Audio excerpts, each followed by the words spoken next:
우리는 자주 이렇게 기도합니다. 주님, 저와 동행해 주세요. 주님, 저와 함께 해 주세요. 주님과 더 깊이 동행하는 삶을 살고 싶습니다. 라고 참 많이 기도합니다. 이 기도는 매우 귀하고 신앙적으로도 굉장히 바른 고백입니다. 그러나 오늘 말씀은 우리에게 한 가지 근본적인 질문을 던집니다. 정말 나는 주님과 동행하고 있는가? 동행하고 싶습니다. 함께 해주세요 라고 기도하지만 나는 정말 주님과 동행하고 있는가? 또는 이미 주님을 잊어버린 채, 주님을 잃어버린 것도 모른 채 주님과 동행하고 있다라고 생각하고 있지는 않는가? 정말 우리가 주님과 동행하길 원한다면, 그리고 그렇게 기도하신다면 먼저 점검해 보아야 할 것이 있습니다. 주님과 동행하는 방법을 논하기보다 어떻게 하면 주님과 동행할 수 있습니까? 라고 고민하기보다 나는 과연 주님과 함께하고 있는가? 라는 사실 자체를 우린 고민해 봐야 한다는 겁니다. 오늘 말씀은 예수님의 유년기에 대한 유일한 기록입니다. 다들 잘 아시겠지만 누가복음에만 나오는 이야기죠. 이 말씀은 단순한 소년이었던 예수님의 지혜로운 모습을 전하는 미담이 아닙니다. 오늘 말씀이 우리에게 알려주고자 하는 건 인간의 신앙이 얼마나 쉽게 예수님을 놓칠 수 있는가를 보여주는 말씀입니다. 유대인들은 율법에 따라 1년에 3번이면 예루살렘으로 올라갔습니다.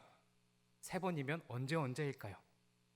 6월절, 오순절, 장막절.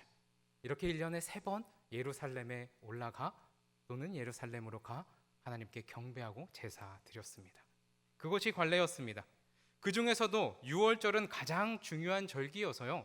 이 6월절만 되면 평소에 예루살렘에 지나다니는 사람의 3배 또는 그 이상의 사람들이 모여서 약 10만 명의 인파가 그 작은 동네, 물론 그 당시엔 컸겠지만 오늘날 서울로 치면 어쩌면 작은 동네일 수 있죠. 그 올드시티, 그 예루살렘 성 안에는 10만 명의 인파가 북적거렸습니다.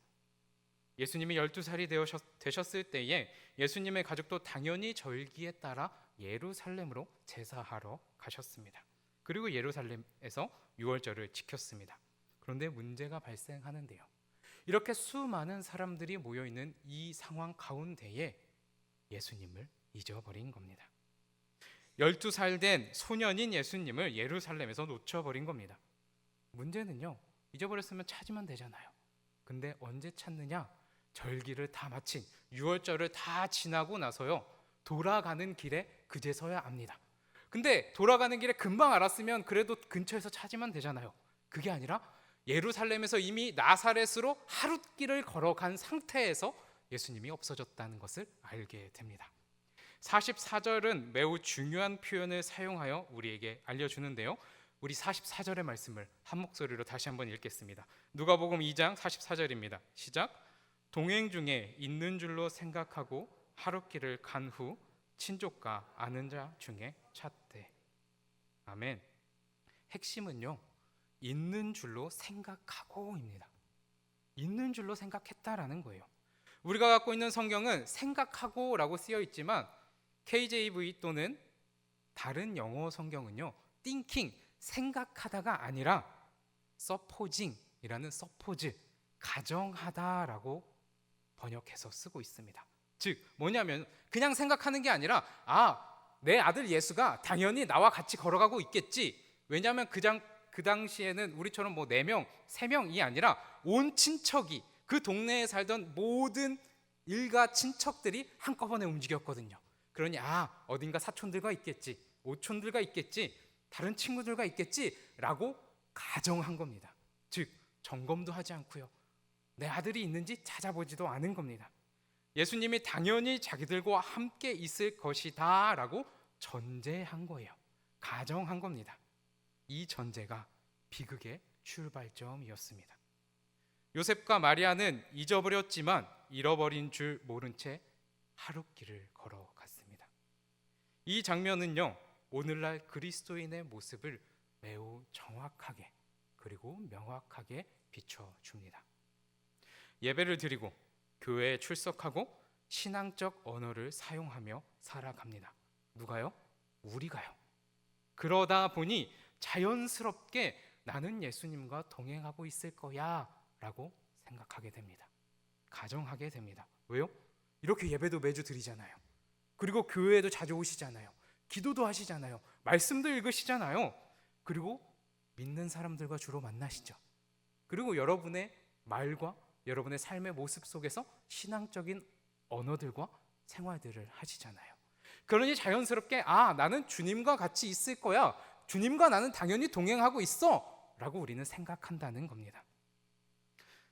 그러나 정작 우리의 하루의 방향, 선택의 기준, 삶의 우선순위 속에서 예수 그리스도의 뜻이 실제로 작동하고 있는지는 점검하고 있지 않다라는 겁니다.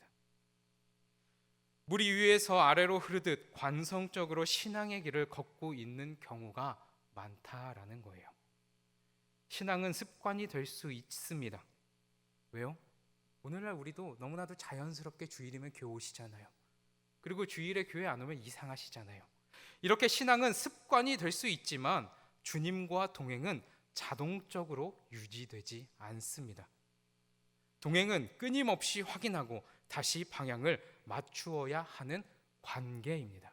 자연스럽게 신앙은요, 습관이 되는 게 아니라 주님과의 동행은 내가 주님과 동행하고 있는가, 내가 주님과 같이 걸어가고 있는가를 계속해서 점검해야 되는 뭐라고요? 관계라고요. 예수님을 만나고 그분을 우리의 삶의 주인으로 믿고 영접하는 순간 우리는 뭐가 됩니까? 예수님을 따르는 제자들이 됩니다. 예수님을 따르는 사람들이 됩니다. 요셉과 마리아가 예수님의 육신의 부모이긴 하지만 예수님이 하나님이라는 교리적인 관점에서 보면 요셉과 마리아도 예수님을 따라야 하는 사람들입니다. 그렇기에 요셉과 마리아가 지금 범한 신앙의 오류는요, 신앙이 없다가 아닙니다. 즉 무신앙이 그들이 범한 잘못이 아니라 내가 주님과 같이 가고 있는가, 내 옆에 예수님이 계신가, 하나님이신 그 예수님과 내가 동행하고 있는가를 점검하지 않고 확인하지 않은 것이 그들이 범한 신앙의 오류입니다. 즉 확인하지 않은 신앙이 문제라는 거예요. 예수님을 떠난 것이 아니라 예수님이 어디에 계신지를 묻지 않은 신앙이었습니다. 우리의 신앙도 마찬가지입니다. 예배의 자리에 있으나 마음은 이미 세상의 계산법에 붙잡혀 있지는 않은지, 말씀은 듣고 있지만, 말씀은 읽고 있지만 삶의 결정은 여전히 자기 중심적이지는 않은지, 기도는 하지만 하나님의 뜻을 구하기보다 내 계획을 하나님께 설득하고 요구하고 요청하고 있지는 않은지 점검해봐야 할 것입니다. 예수님과의 동행, 하나님과의 함께함을 갈망한다면 먼저 물어야 할 질문은 이것입니다. 나는 정말 주님과 함께 가고 있는가? 여러분 잘 아시는 굉장히 유명한 배가 하나 있습니다. 타이타닉, 여러분 다들 아시죠? 영화로도 있었고요. 굉장히 유명한 이야기죠. 타이타닉이 만들어진 그 당시에 타이타닉이 출항할 때 가장 좋은 그리고 가장 최첨단의 배였습니다. 그래서 절대로 침몰하지 않을 배다라고 해서 전 세계가 들썩였었습니다. 그러나 1912년 4월 14일 타이타닉은요, 가장 최첨단의 선박이었지만 침몰했습니다.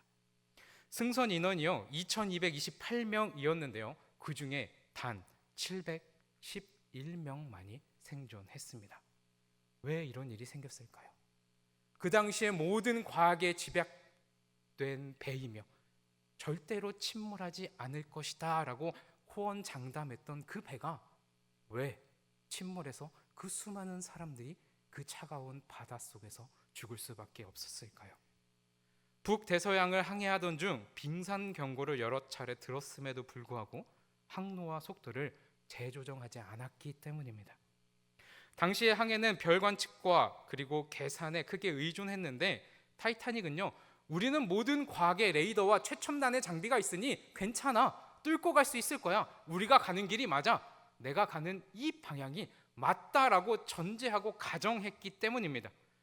우리는 가장 안전한 항로로 가고 있다라는 전제가 굳어져 있었기 때문입니다. 그 전제가 깨진 순간은 이미 빙산과 충돌하고 배가 침몰하고 있을 때였습니다. 그리스도인은요, 우리가 길 위에 있다고 느낄수록 오히려 더 자주 위치를 확인해야 합니다. 내가 가는 이 길이 맞다라고 생각할 때 오히려 우리는 나의 방향이 정말 이 길 끝엔 주님이 계신가라고 더욱더 점검하고 확인하셔야 합니다. 잃어버린 줄 알 때에 비로소 되돌아갈 수 있기 때문입니다. 요셉과 마리아는 근처 무리 속에서 예수님을 찾지 못합니다. 왔던 길을 되돌아가며 어디까지 다시 갑니까? 예루살렘으로 다시 갑니다. 3일이 지나서야 예수님을 성전에서 발견합니다. 하룻길을 갔지만 예수님을 여기저기서 찾았을 거 아니에요. 그러니 3일이나 예수님을 찾다 어디서 발견합니까? 성전에서 예수님을 발견하죠. 자녀를 잃어버린 부모에게 3일의 시간이 얼마나 끔찍했을까요? 그 3일의 시간은 단순히 찾으러 다니는 이동의 시간이 아닌 깊은 불안과 혼란, 자책이 겹쳐진 시간이었을 것입니다. 그래서 마리아가 성전에 계신 예수님을 보고 48절에 이렇게 말합니다. 그의 부모가 보고 놀라며 그의 어머니는 이르되 아이야 어찌하여 우리에게 이렇게 하였느냐 보라 내 아버지와 내가 근심하여 너를 찾았노라. 마리아의 어미인 이 마리아의 말 속에는요 부모로서의 정당한 감정이 담겨 있습니다. 내가 너를 얼마나 찾았는데 3일이나 내가 얼마나 애달프게 너를 기다렸고 찾았는데 왜 여기서 이러고 있는 거니? 어미로서 분명히 말할 수 있죠. 그러나 이 마리아의 말 속에는 예수님의 정체성은 아직 온전히 이해하지 못한 인간적인 시각만이 들어 있습니다. 마리아는 예수님을 부모의 보호 아래 있어야 할 당신의 아들로만 생각한 겁니다. 예수님은 이미 자신을 하나님의 아들의 사명 안에 위치시키고 계십니다. 여기서 중요한 신앙의 전환점이 나타납니다. 잊어버린 줄 아는 순간 신앙은 다시 시작된다는 겁니다. 잃어버린 것을, 잊어버린 것을 모를 땐 신앙이 멈춰 있다라는 거예요. 많은 신앙의 위기는요, 죄를 짓기 때문에 신앙의 위기가 오는 것이 아닙니다. 오히려 주님을 놓쳤다라고 생각될 때, 아, 내가 길을 잘못 가고 있구나라고 생각될 때 우리는 위기에서 벗어날 수 있습니다. 다시 말해서요, 죄를 범하기 때문에 우리가 위기에 처하는 게 아니라 아무것도 인지하지 못하고 내가 괜찮다라고 생각할 때 우리는 오히려 위기라는 겁니다. 주님을 놓친 줄 모른 채 신앙생활을 지속할 때가 진짜 위기라는 거예요. 교회 생활을 오래 할수록 우리는 주님을 찾는 신앙에서 주님을 전제하는 신앙으로 이동하기 쉽습니다. 그러나 하나님은 언제나 우리에게 묻고 계십니다.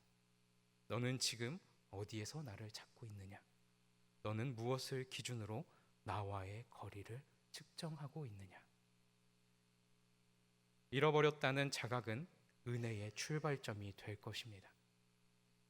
잃어버렸다라는 내 생각이 다시 한번 나를 회복시킬 거라는 겁니다. 신앙에서 나는 괜찮다라는 생각이 무너지고 혹시 내가 주님을 놓치고 있는 것은 아닐까라는 질문에서 우리는 회복할 수 있습니다.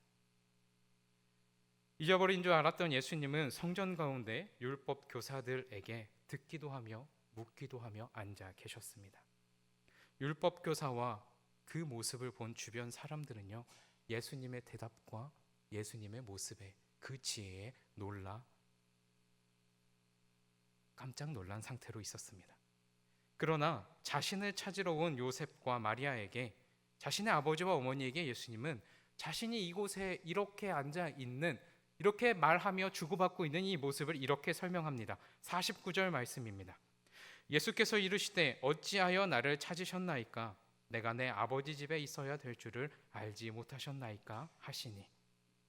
이 말씀은요, 단순히 한 소년의 영특함을 나타내는 말이 아닙니다. 내가 누구인지를 분명히 아는 정체성의 선언입니다. 예수님께서는 자신이 어디에 속하여야 하는지를 분명히 알고 계셨습니다. 예수님이 계셨던 자리는요, 그저 부모님과 나의 가족들과 떨어져서 어쩔 수 없이 있었던 자리가 아닙니다. 우연히 선택된 장소가 아닌 하나님의 뜻이 머무는 자리, 하나님의 말씀이 들려지고 이야기되며 나눠지는 자리였기 때문에 거기에 계셨던 겁니다.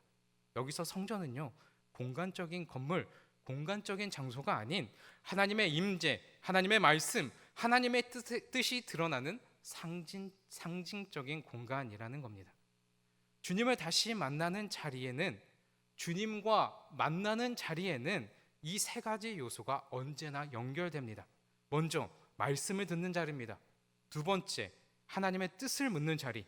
세 번째, 예배와 공동체 안에 자신을 다시 위치시키는 자리가 있다라는 거예요. 내가 주님을 다시 만나는 자리, 주님과 확인하고 재정립하는 그것을 발견할 수 있는 자리에는 언제나 말씀이 있고 하나님의 뜻을 묻고 예배, 신앙의 공동체 안에 나를 다시 위치시킬 자리가 언제나 있다라는 겁니다. 오늘날 우리가 나 주님과 동행하는 것 같아, 나 주님과 함께 있는 것 같아, 그래서 요즘 너무 행복해, 좋아라고 말할 때 무슨 근거로 그렇게 말씀하십니까? 대부분이요, 감정적 친밀감이나 내가 위로의 체험을 받았을 때 그렇게 말합니다. 내가 고난을 겪고 있고 주님께 훈련을 받고 있고 주님께 시험 받고 있을 때 절대 그런 말씀 안 하시더라고요. 오히려 내가 위로받았어, 내 감정에 친밀감이 있어, 이때에 주님과 동행한다라고 많이들 말씀하시더라고요. 그러나 성경이 말하는, 특별히 누가복음에서 보여주는 동행은요, 전혀 다른 방식으로 정의합니다. 성경에서 동행이란 하나님의 뜻이 있는 자리에서 자신을 위치시키는 삶, 이게 동행입니다. 내 내적인 친밀감, 내 마음이 평안하고 내가 주님과 함께하는 것 같다라는 나의 감정적인 선언이 주님과 동행이 아니라요, 그 자리가 좋거나 그 자리가 싫거나 그 자리가 나를 아프게 하거나 내가 억울함을 당하여도 그게 하나님의 뜻이라면 내가 그 자리로 가서 자리하며 견디고 버티며 기도하고 하나님의 뜻을 묻고 내가 가는 길이 맞습니까? 라고 점검하며 확인하는 것이 하나님과의 동행이다라는 겁니다. 동행이란 내가 편한 자리에 주님을 모셔오는 것이 아닌 주님이 계신 자리로 내가 돌아가는 것입니다.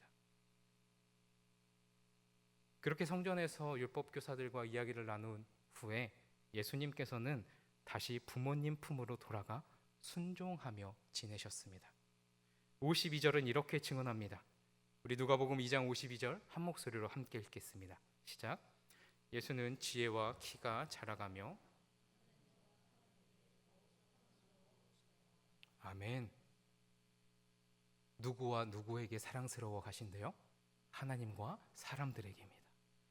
이건요, 예수님의 성장은, 그리고 그리스도인의 성장은요, 영적인 영역과 일상의 영역이 분리되지 않는다라는 거예요.